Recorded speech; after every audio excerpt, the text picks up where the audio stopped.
இப்போ நான் காமிக்க போகிறது வந்து ரொம்ப ப்ரோ, இந்த லாரி எத்தனை வருஷமாக அங்கே நிற்க சொல்லுங்க பார்க்கலாம். 8 வருஷமாக இங்கே நிற்கிதான். ஆமாம், தெரியல, ஏதோ ஆக்சிடென்ட் போல. உண்மையாக தாங்க சொல்கிறேன். 8 இயர்ஸாக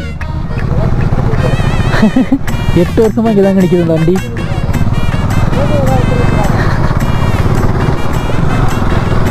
அது 8 வருஷமாக அங்கே தான் நிற்கிதான் ப்ரோ. ஆமாம், ஒரு வீடு தான் இருக்குது பார்த்தீங்களா இல்லையா? பின்னாடி ஒரு வீடு தான் இருக்குது பார்த்தீங்களா? அது ஆக்சுவலாக 8 வருஷம் தான் நீங்கள் தானே, எனக்கு தெரில, சும்மா அடிச்சு விட்டேன். யாருக்காவது தெரிஞ்சால் கம்மலில் சொல்லிட்டு போங்க சரியா? இன்னும் காய்ஸ் இந்த நிற்கிது பாருங்க, இந்த கல்லை பார்த்து நான் யானை நம்பிட்டேன் கொஞ்ச நேரத்தில். இந்த கல்லை பார்த்தா யானை மாதிரி தாங்க தெரிஞ்சுது தூரமாக இருந்து பார்க்க. ஆடா சை, கொஞ்ச நேரத்தில் சந்தோஷப்பட்டேன்.